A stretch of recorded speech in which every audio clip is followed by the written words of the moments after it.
The ships came on a Tuesday morning. Myra Okonkwo was drinking her coffee in the Geneva Research Center when the sky turned dark. She looked up through the glass ceiling and saw them. Hundreds of vessels, each one bigger than any building on Earth, blocking out the sun like giant metal clouds. Everyone stopped working. Everyone looked up. The whole world went silent. For 3 days, the ships just floated there. Governments tried to make contact. Scientists sent signals. Religious leaders prayed. Ordinary people watched the news and held their families close.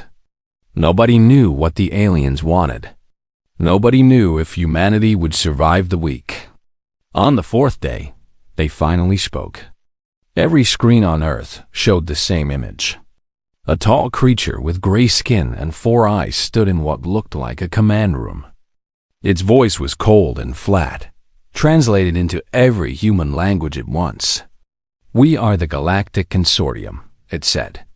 "We have watched your species for 1,000 years. We have studied your wars, your pollution, your hatred for each other. We have seen how you waste your resources and destroy your own world." Myra felt her heart beating fast. Around her, colleagues grabbed each other's hands. Some were crying already. The alien continued. "The consortium protects the galaxy from dangerous species.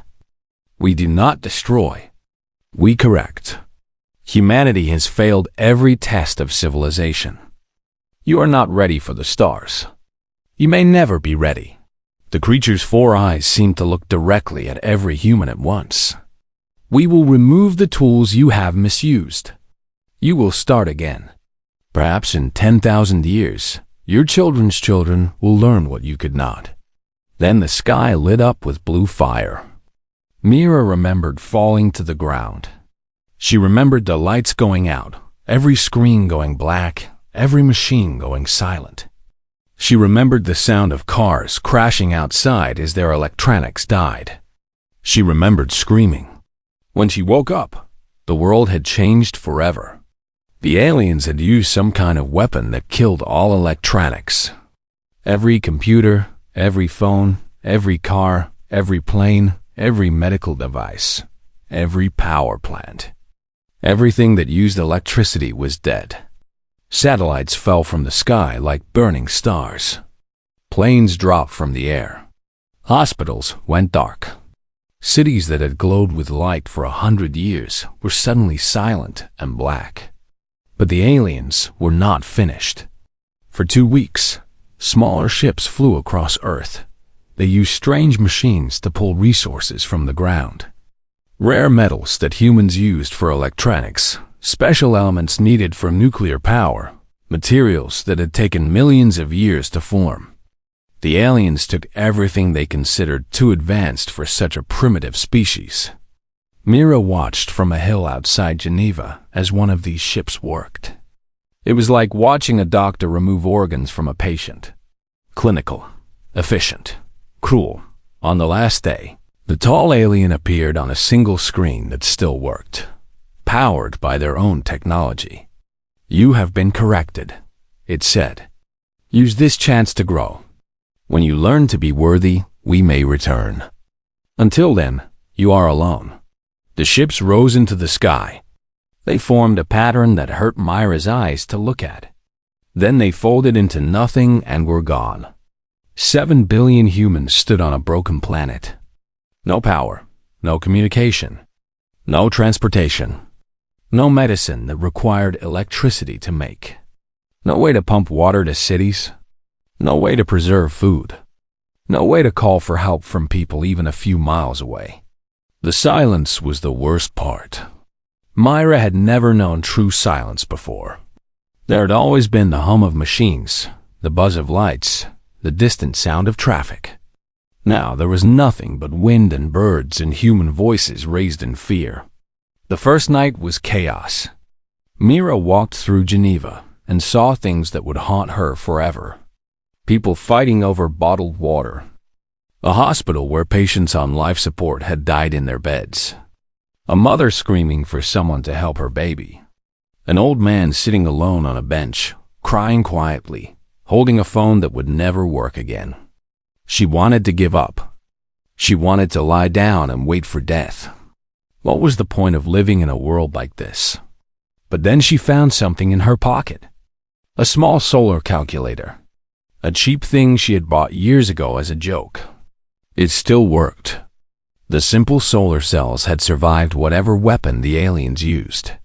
She stood there under the dark sky, pressing the buttons. 1 + 1 = 2. 2 + 2 = 4. Such simple math. Such a small thing. But it was something. She looked around at the broken city. She looked at the people crying and fighting and giving up. And something inside her changed. Something hard and bright, like a diamond forming under pressure. These aliens thought humans were weak. They thought taking away the tools would break the species.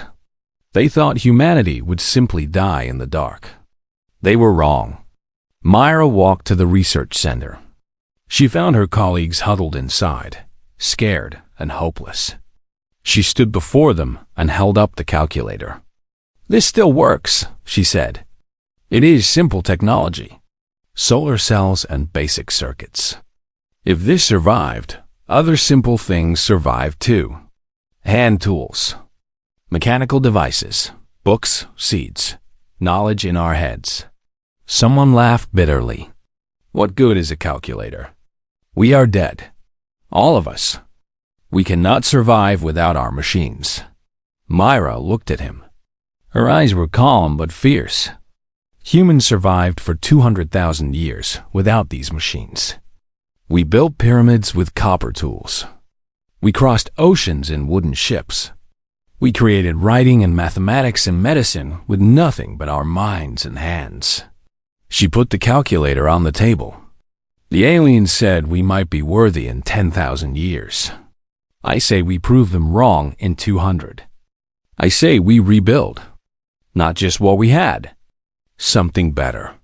Something they cannot take away." The room was silent.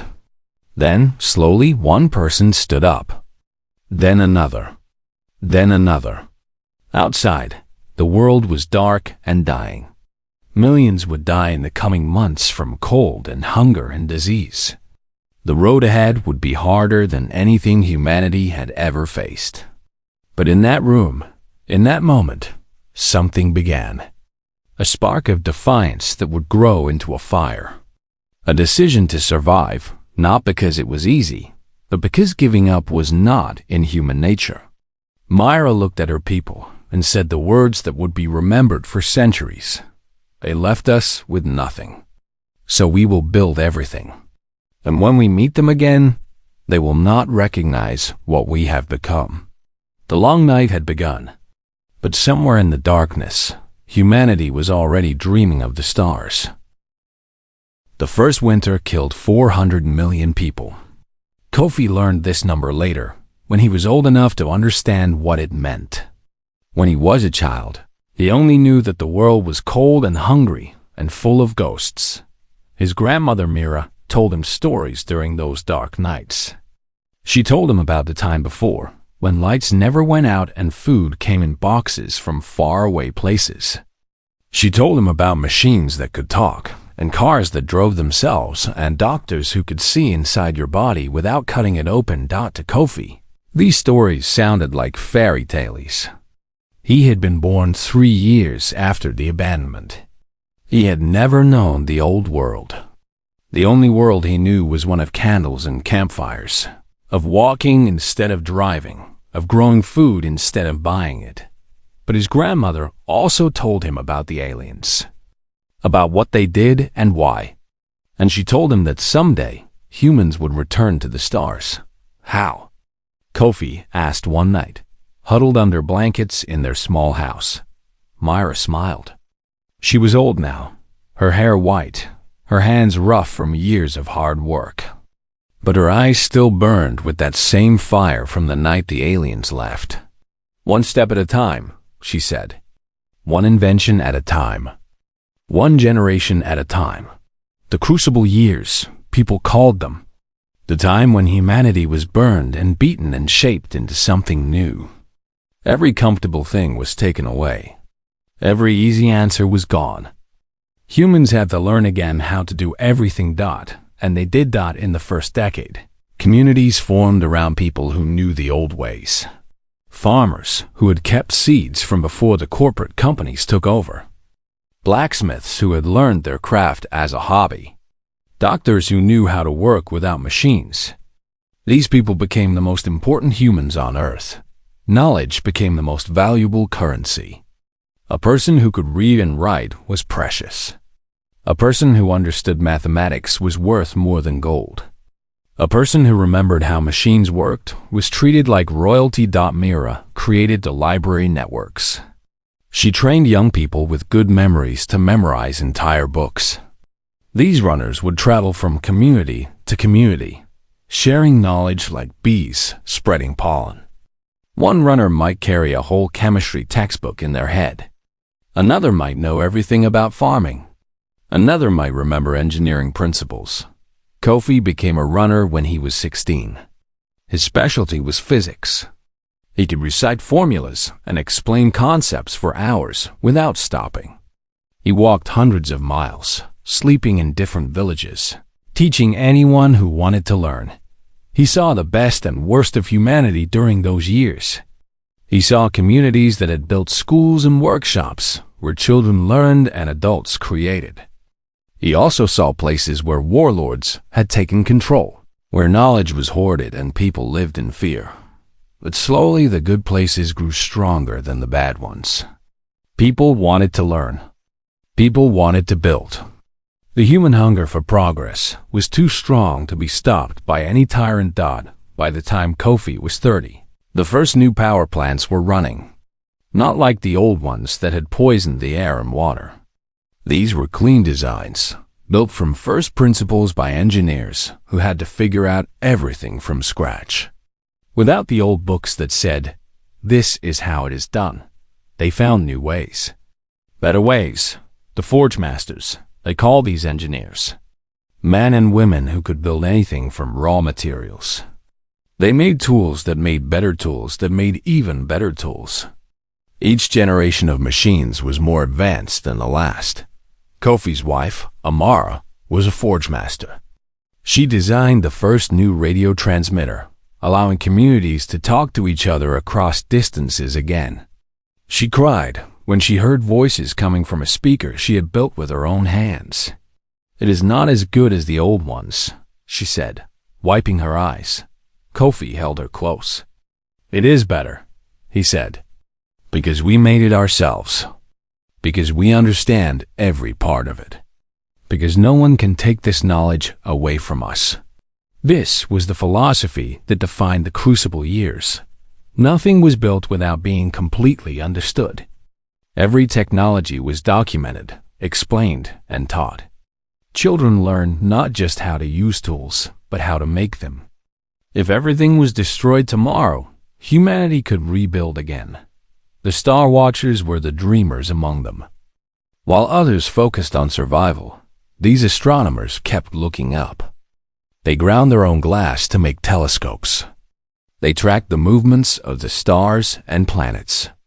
They calculated where the alien ships had gone. "Why do you bother?" people asked them. "We have enough problems on Earth." The Star Watchers always gave the same answer. "Because we will go back up there someday. And when we do, we need to know what is waiting for us." Myra died when Kofi was 45 years old. By then, the world had changed again. Cities had electricity. Trains ran on tracks between communities. Hospitals had equipment that worked without computers, but still saved lives. On her last day, Mira asked to be taken outside. Kofi carried her to a hill where they could see the night sky. The stars were brilliant, unspoiled by the light pollution that had hidden them before the abandonment. "Do you see that?" Myra whispered, pointing at a bright spot moving across the sky. Kofi looked. His heart stopped. It was a satellite. A human satellite. "We launched it last month," Myra said, smiling.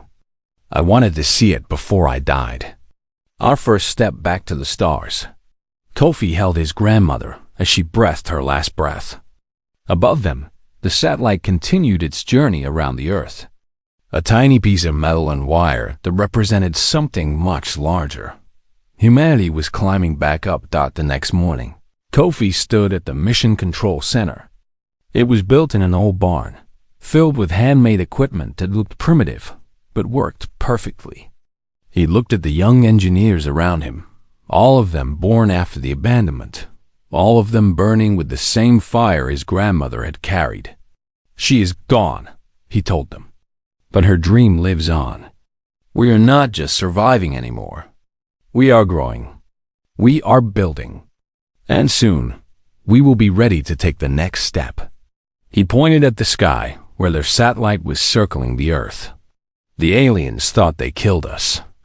They thought we would fade away and be forgotten. But they made a mistake. They did not destroy us. They made us stronger. They gave us a reason to become better than we ever were before. He smiled, and in that smile was 200 years of suffering, learning, and growing. We are coming back. And this time, nothing will stop us. Admiral Chen Wei-lin was born on Mars. She had never seen Earth with her own eyes, only in pictures and videos from the historical archives. To her, Earth was a sacred place, the birthplace of humanity, the world that had been hurt and healed. But Mars was home. The colony had been established 60 years before she was born, in the early days of the silent expansion. Back then, it was just a few domes and tunnels, a desperate foothold on a dead world. Now it was a city of 2 million people, with farms underground and factories on the surface, and children who had never breathed air that was not made by machines. Wei-lin stood on the observation deck of the shipyard, watching workers assemble the newest vessel in the Terran fleet. The ship was called the Quiet Defiance, and it was the most advanced thing humanity had ever built.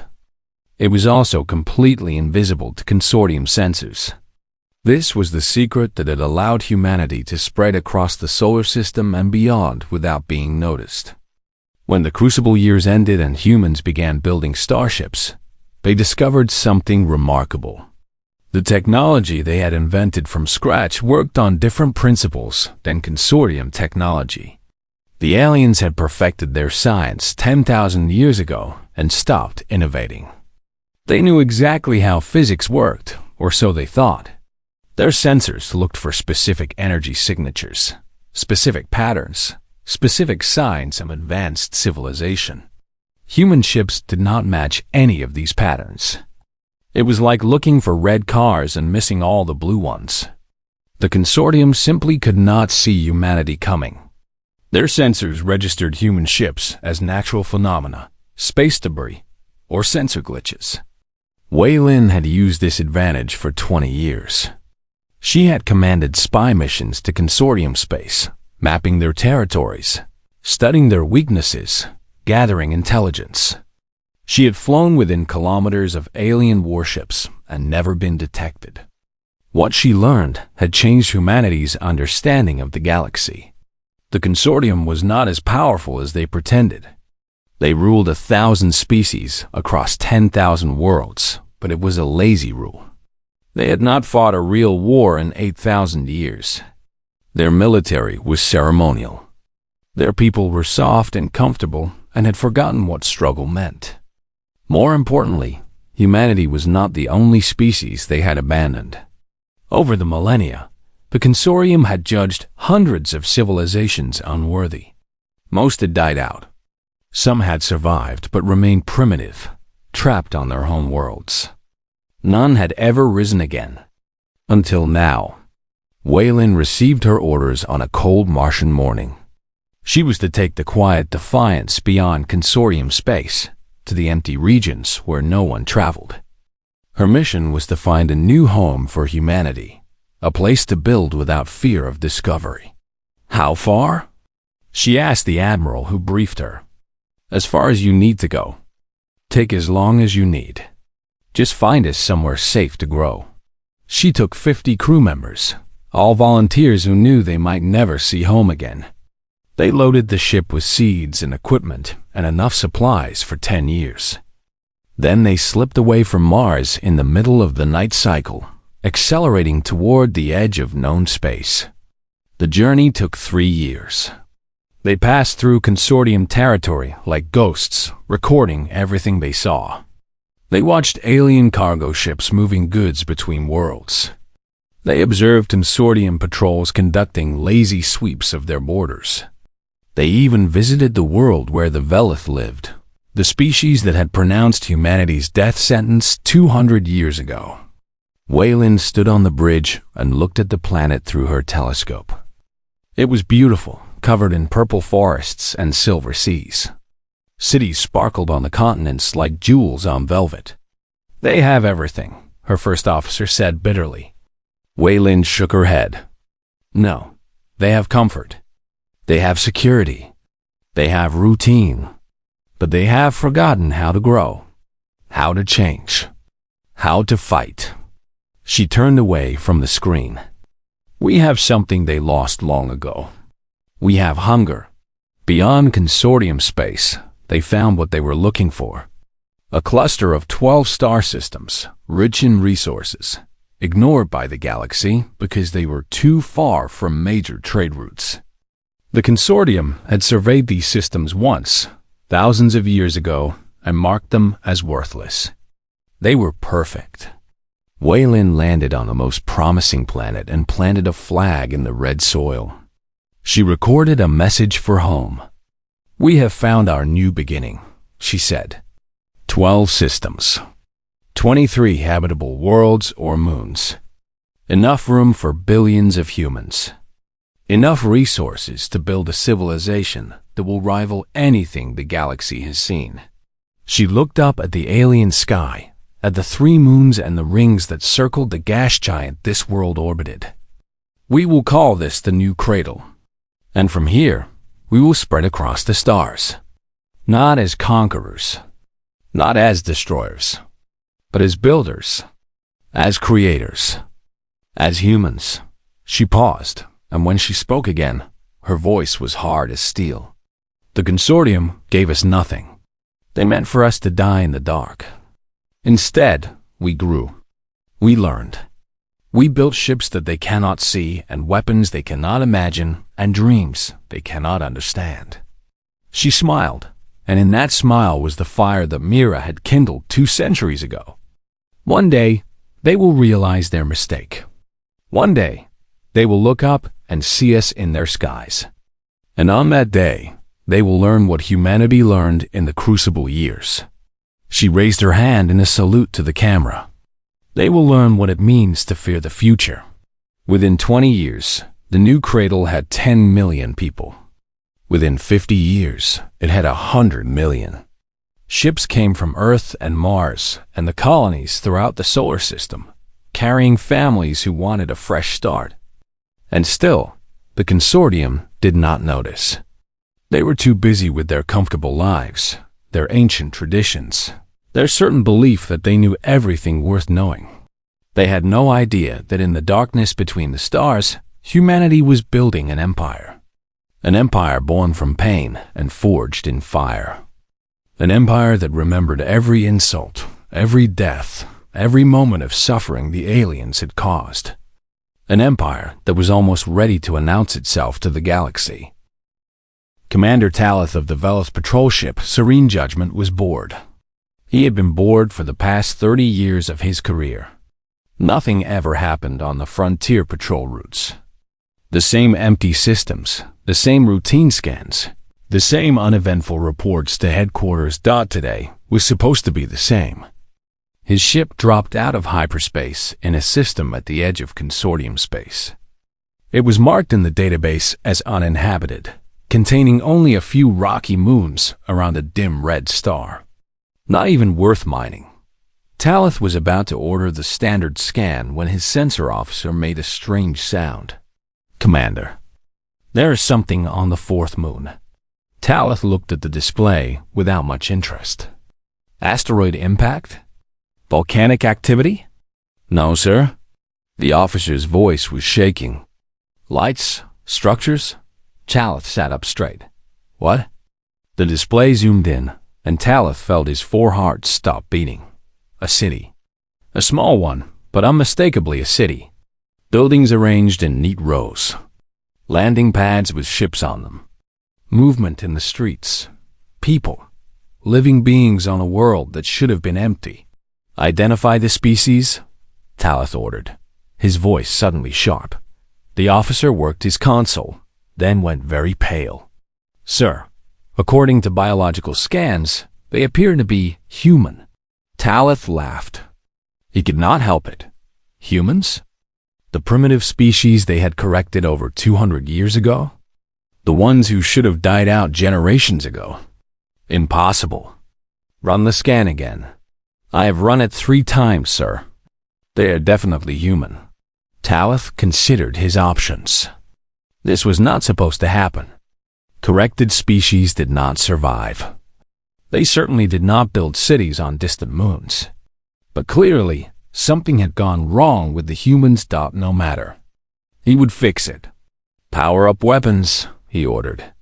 Prepare for a cleansing operation. We will correct this error, and every alarm on his ship screamed at once. The display filled with new contacts. Ships. Human ships. 14 of them, appearing from nowhere, surrounding his vessel in a perfect formation. Talith stared at the screen. His weapons officer was shouting the targeting systems were not working. His engineer was reporting that some kind of field was disrupting their engines. His communication officer was saying that someone was hailing them. On screen, Talith whispered, a human face appeared. A woman with black hair and dark eyes and a smile that contained no warmth at all. Commander Talith, she said. I am Admiral Yuki Tanaka of the Terran Confederacy. Please do not attempt to power your weapons.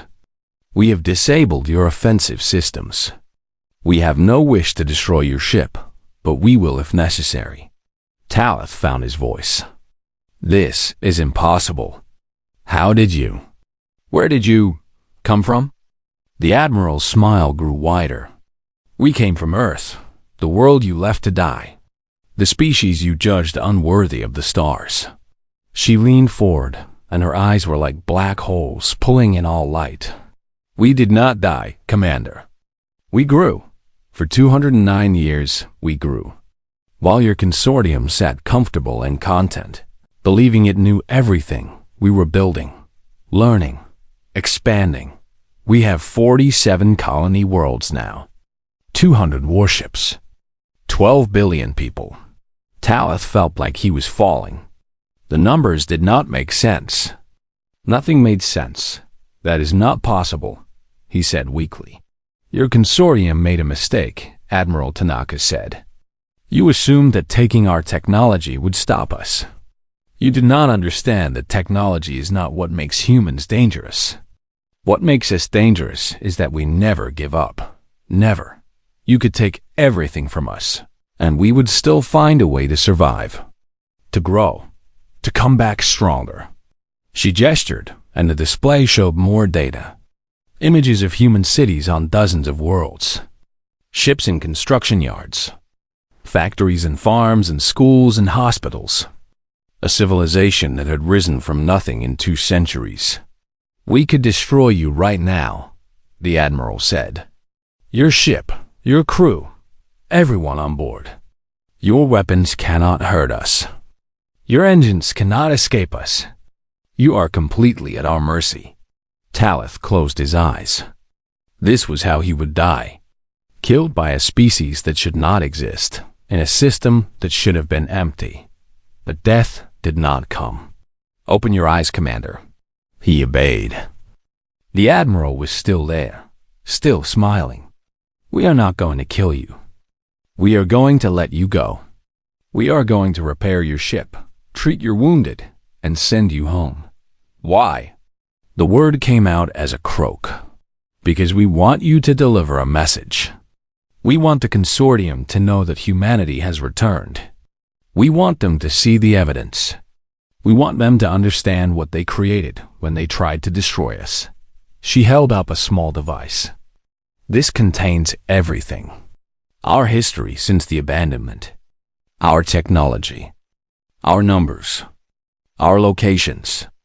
Everything the consortium needs to know about what humanity has become. Talith took the device with trembling hands. "What do you want?" he asked. "War. Revenge?" For the first time, the Admiral's smile softened. She looked almost sad. "We want what we deserved 200 years ago, Commander. Recognition, respect, a place among the stars as equals. We do not want to conquer the galaxy. We do not want to destroy the consortium. We want to trade with you, learn from you, teach you what we have learned." She paused. "But understand this. We are not asking for these things. We are not begging. We are stating what will happen. The consortium will accept us as equals, or there will be consequences. We did not survive the crucible years, cross the void between stars, and build an empire from nothing just to be treated as lesser beings."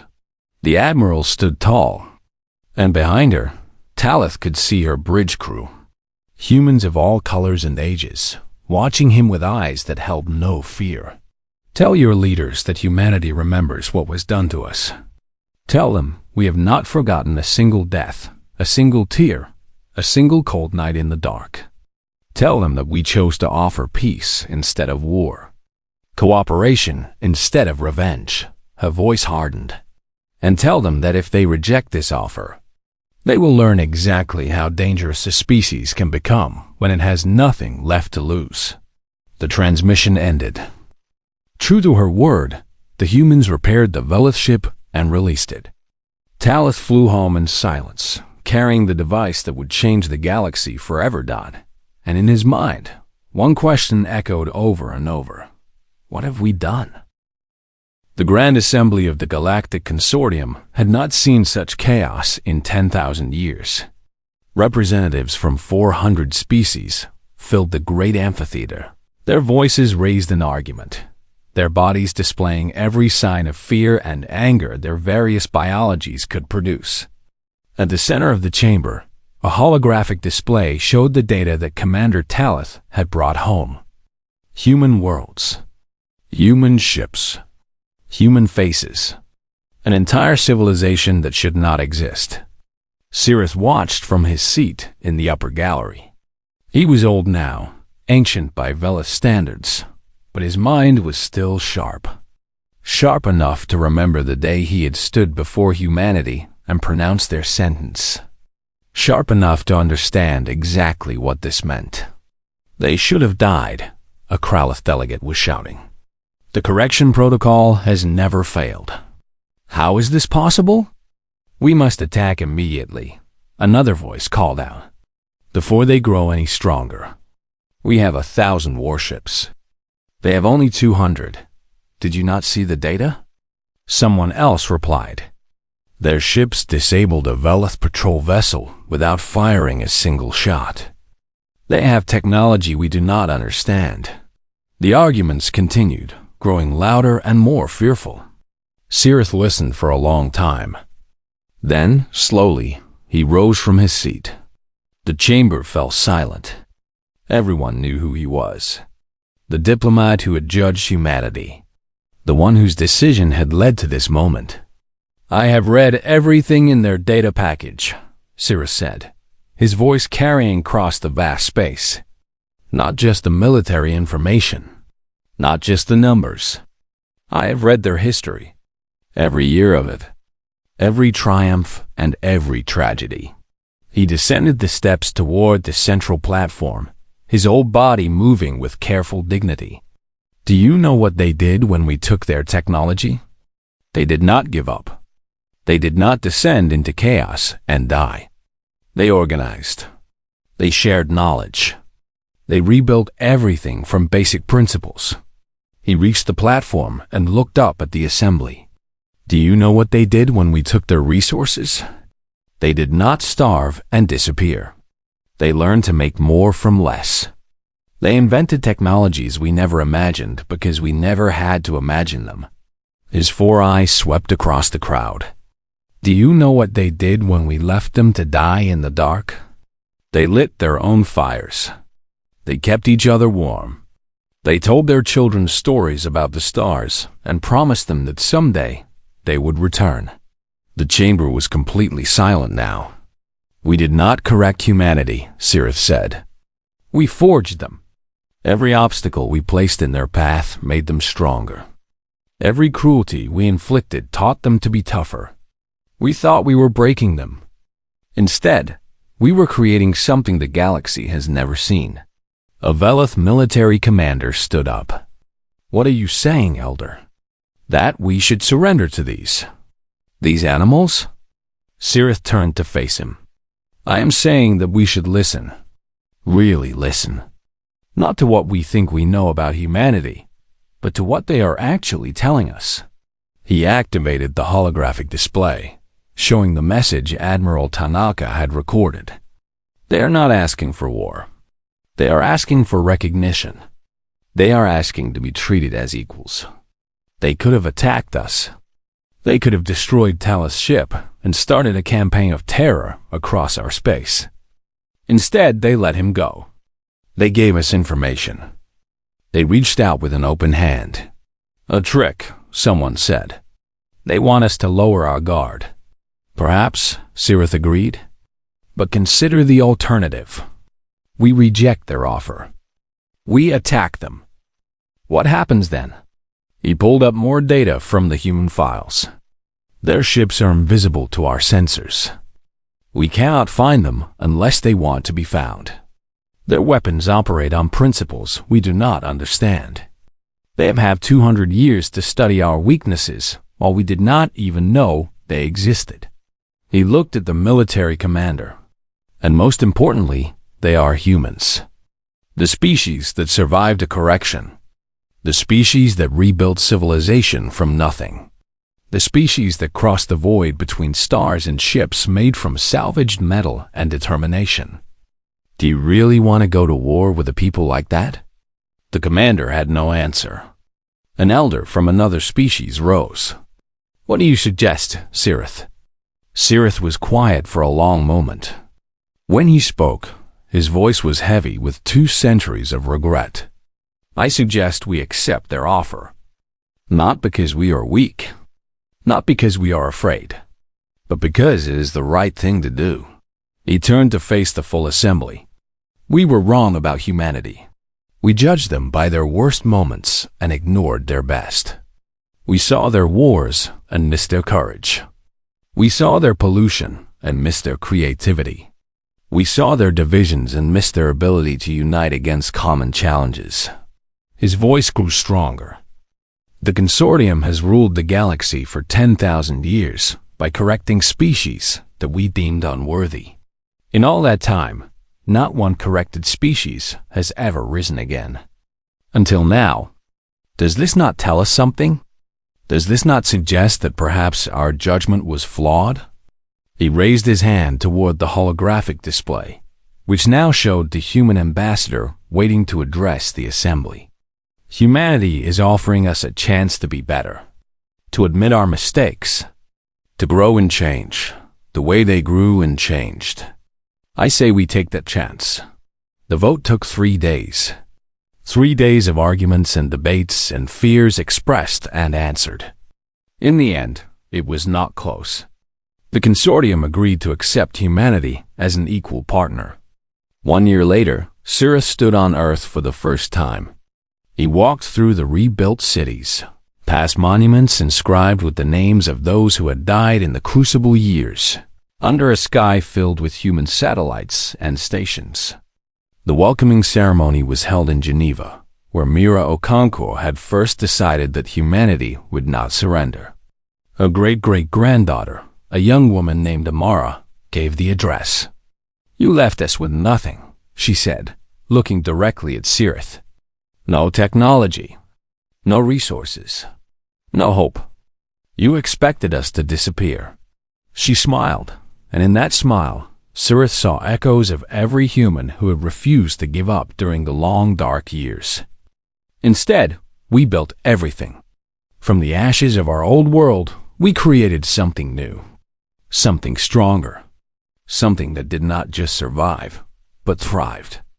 She extended her hand. We could have chosen revenge. We could have used our strength to hurt you the way you hurt us. But that is not who we want to be. We want to be builders, not destroyers. Partners, not enemies. Her eyes met his. Welcome to Earth, Ambassador Cirith. We have a lot to learn from each other. Cirith took her hand. It was warm and strong, like the people it belonged to. I am sorry, he said quietly, for what we did, for what I did. Amara nodded. We know, and we accept your apology. But we will never forget. Not out of anger. Out of respect for those who suffered and died so that we could be standing here today. She turned to face the crowd of humans and aliens gathered together for the first time in history. Let this be the beginning of something new, she said. A galaxy where no species is judged unworthy. Where every people has the chance to grow and learn and reach for the stars. Where the mistakes of the past took just to build a better future. Cirith looked up at the sky, where human and consortium ships flew side by side. He finally understood what made humanity special. It was not their technology or their numbers or their ships. It was something deeper. Something that could not be taken away or destroyed. It was hope. The stubborn, unbreakable belief that tomorrow could be better than today.